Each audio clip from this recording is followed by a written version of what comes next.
Quelles sont les 5 choses que j'aurais aimé savoir avant de me lancer dans un PhD? Le PhD, c'est une expérience qui, pour la plupart du temps, ne se passe jamais comme on l'avait prévu. Et dans cette vidéo, rendue à la fin de mon doctorat, je vais partager avec toi quelles sont les 5 choses que moi, j'aurais aimé savoir avant de me lancer dans mon doctorat. Et probablement, si tu t'apprêtes à te lancer dans une expérience similaire, quelles sont les 5 choses fondamentales à savoir? Reste juste à la fin parce que le 5e critère est juste super important et il peut te permettre de te décider si oui ou non tu veux vraiment tenter cette aventure.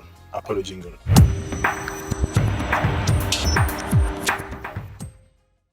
Salut à toi, moi c'est Yvan de la chaîne eVendeur Business. Sur cette chaîne, on parle de business, on parle de mindset, on parle d'éducation.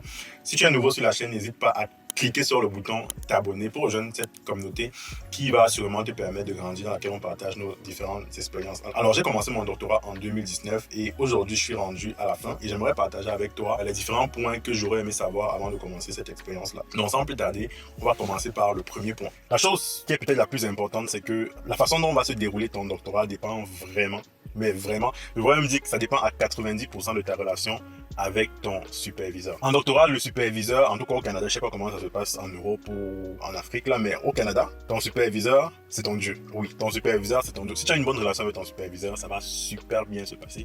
Si tu as une mauvaise relation avec ton superviseur, ça va super mal se passer. Parce que quasiment toutes les décisions, tout ce que tu vas entreprendre, toutes les rédactions que tu auras à faire doivent être validées par ton superviseur. Et si tu as des mauvaises relations avec elle, alors je te dirais même, arrête ton doctorat. Si rendu à la première année, tu te rends compte que tu as une mauvaise relation avec ton superviseur, il faut vraiment songer à arrêter ton doctorat et peut-être changer de superviseur parce qu'il va juste te mettre les bâtons dans les roues. Et il faut savoir qu'en doctorat, le superviseur, c'est la personne qui te donne ton doctorat, certes, mais c'est la personne qui valide quasiment toutes les étapes que tu auras à faire. Donc une mauvaise relation avec elle va juste te déprimer. Moi, pendant mon doctorat, j'avais une relation assez cordiale avec mon superviseur, ça qui m'a permis d'être rendu où je suis, d'être rendu à la fin. Mais j'ai connu d'autres personnes qui malheureusement n'avaient pas cette chance-là et qui, au bout de ça, ont fini soit déprimés ou ont peut-être dû arrêter leur doctorat parce qu'ils n'en pouvaient juste plus. La deuxième chose que j'aurais aimé avoir en tête, c'est que d'une personne à l'autre, les doctorats sont complètement différents. Alors, ça ne sert à rien de se comparer à son collègue, de se comparer à son ami qui va beaucoup plus vite. Et ça, c'est pour 2 raisons fondamentales. La première, c'est que en général, on fait des doctorats à des âges quand même assez élevés. Il y en a certains qui le font, peut-être ils sont dans la jeune vingtaine. Mais pour la plupart des personnes, le font sûrement à la mi-vingtaine ou peut-être à la trentaine. Et ça fait que, dépendamment de ton âge, tu as déjà certaines responsabilités. Il y a des gens qui font des doctorats, ils sont mariés. Il y a des gens qui font des doctorats, ils ont des familles à charge.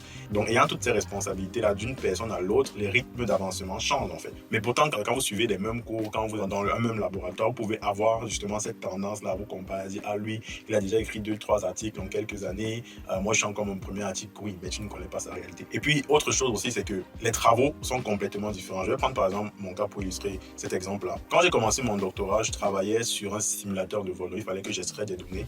Je faisais des tests en vol sur un simulateur de vol d'avion et que j'extrais les données dans ce simulateur de vol-là. Alors, étant donné que j'étais quasiment la première personne à le faire, j'ai dû écrire le code qui me permettrait de pouvoir extraire les données de ce simulateur de vol. Et ce code avait une valeur ajoutée pour mon travail parce que ça me permettait justement d'avoir les données sur lesquelles j'allais travailler. Mais en termes de valeur ajoutée pour ma thèse, c'était quasiment nul parce que dans aucun article, je pouvais mettre en valeur le fait que j'ai écrit un code qui me permettait d'extraire les données d'un simulateur de vol. Et ça m'a pris quasiment 6 mois. A contrario, un nouvel étudiant qui est arrivé dans mon laboratoire 1 an plus tard, il avait déjà ce code-là que moi j'avais écrit. Et donc, il a pu extraire ces données en quasiment 2 semaines. Donc, pour obtenir un même résultat, moi, j'ai mis 6 mois et lui, il a mis quasiment 2 semaines. Et donc, si tu évalues l'avancement du travail, du point de vue externe, tu vas dire, OK, il allait beaucoup plus vite, mais les réalités ont été complètement différentes. Donc, ne pas se comparer aux gens, car toutes les réalités ne sont pas les mêmes. Troisièmement, le PhD est beaucoup plus qu'une simple contribution scientifique. Beaucoup de gens commencent le PhD sont vraiment uniquement focusés sur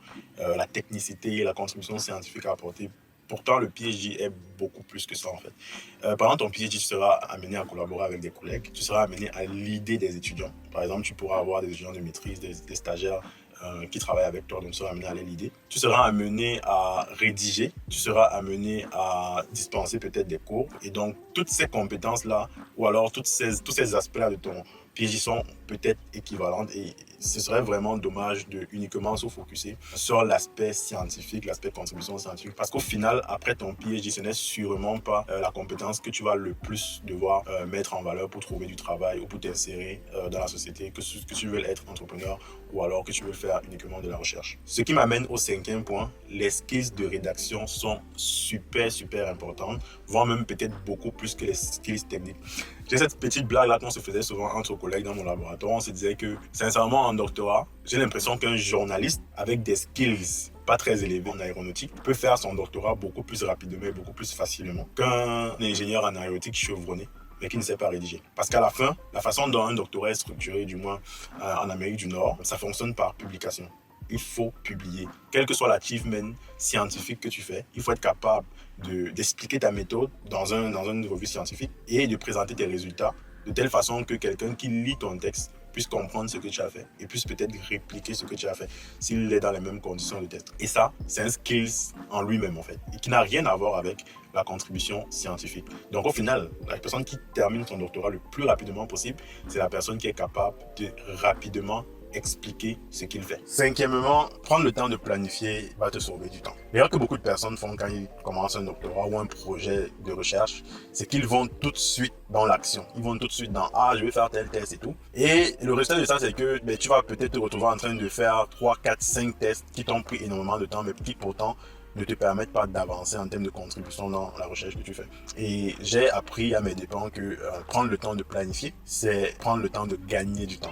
Parce qu'au final, quelqu'un qui a pris le temps de planifier et qui a divisé par exemple son PhD en plusieurs contributions, qui sait quel test il doit faire pour valider chaque contribution, j'ai envie de dire qu'il a fait quasiment la moitié du travail. Et c'est super important. 6e, le PhD, comme n'importe quelle expérience scolaire finalement, surtout en Amérique du Nord, c'est l'occasion de connecter. C'est l'occasion de connecter. Je vois encore beaucoup de personnes qui viennent faire des maîtrises, des doctorats, des baccalauréats, qui se limitent seulement à suivre des cours. Ils ont la tête plongée dans le guidon, à suivre leurs cours, à répéter des leçons. Et ils terminent leur diplôme après et se disent « Ah, c'est maintenant qu'il faut que je cherche du travail. C'est maintenant qu'il faut que je réseaute pour envoyer mon CV. » Et c'est une erreur monumentale. C'est une erreur qui te tue.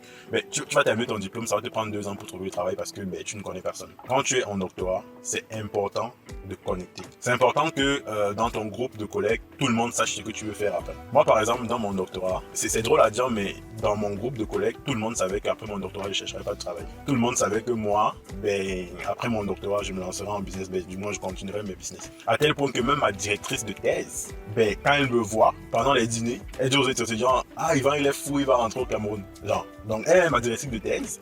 En général, elle aborde des sujets scientifiques avec ses étudiants et tout, dit que tel avion, elle fait tel truc. Mais moi, vu qu'elle sait exactement ce que je veux faire, mais elle n'aborde pas ces sujets avec moi. Elle parle de business, en fait. Ma directrice de thèse parle de business avec moi. Parce qu'elle sait que c'est la voie que j'ai choisie. Et pour arriver à créer ce switch-là, il faut être clair sur ses intentions.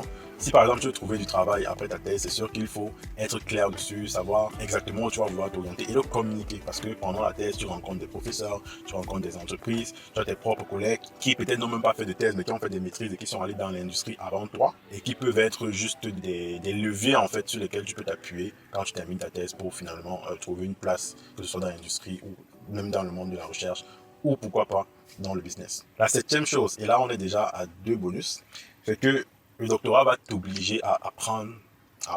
En fait, à un moment, il y a tellement de choses qui te submergent, tellement de choses qui n'étaient pas prévues, tellement d'articles à lire, qu'à un moment, tu vas te poser la question, tu vas te dire, ok, comment mon cerveau fonctionne? Quelle est la façon la plus structurée de lire des articles, par exemple? Et pour ne pas manquer des informations importantes. Quelle est la façon la plus structurée pour que je puisse lire rapidement? Parce que tu peux pas lire tous les articles du monde. Quelle est la façon la plus structurée pour que je trouve les articles qui sont pertinents pour ma thèse? Et là, tu vas commencer à te connaître et à apprendre. C'est sûr que si tu as ces skills-là avant, tu vas aller beaucoup plus vite. Mais si tu es un peu brouillon comme moi j'étais avant, et puis tu vas rapidement te buter et tu seras obligé de te poser, te dire comment est-ce que mon cerveau fonctionne, comment est-ce que je peux apprendre à apprendre. Et finalement, le dernier point, dont on ne se doute pas quand on commence sa thèse et dont on finit par se rendre compte, c'est que il y a une fin en fait. La thèse elle finit. Parce que quand on débute la thèse, et des fois quand on est au milieu, on a l'impression que ça n'avance pas.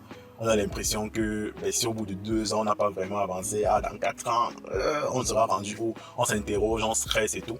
Mais je me suis rendu compte avec le temps que les gens faisaient une certaine moyenne de temps en doctorat. Un peu comme si, finalement, quand tu fais cette moyenne de temps-là, automatiquement, tu auras terminé. C'est vraiment ça en fait. Un peu comme si au final, même si tu n'as pas trop avancé en 2 ans, ben dis-toi qu'en 5 ans, il y a beaucoup de chances que tu aies rempli les différents requirements pour terminer en fait. Et ça c'est arrivé que ce soit à moi ou à beaucoup d'autres personnes qui faisaient leur thèse et qui avaient l'impression de ne pas avancer, mais au bout de 5 ans, ben, ils étaient en train de terminer. Et c'est un peu quelque part rassurant pour ceux qui sont en PhD et qui se disent ah je n'avance pas, dis-toi que ben écoute, fais le temps qu'il faut et applique certains conseils que je t'ai donnés et tu vas voir que ben, tout va bien. Alors j'espère que cette longue vidéo t'a aidé. Si tu es sur le point de faire ton doctorat ou même si tu es sur le point de te lancer en recherche, j'espère que dans cette vidéo tu trouveras quand même quelques éléments qui vont te permettre de prendre ta décision, de mieux t'organiser et finalement d'atteindre ton objectif. Si tu as des questions, n'hésite pas à me les donner en commentaire. Si tu as une expérience similaire, n'hésite pas à partager avec moi en commentaire. Si tu n'es pas d'accord avec certains points que j'ai abordés, dis-le moi en commentaire et ça me ferait plaisir d'avoir la discussion avec toi. Allez, à très bientôt.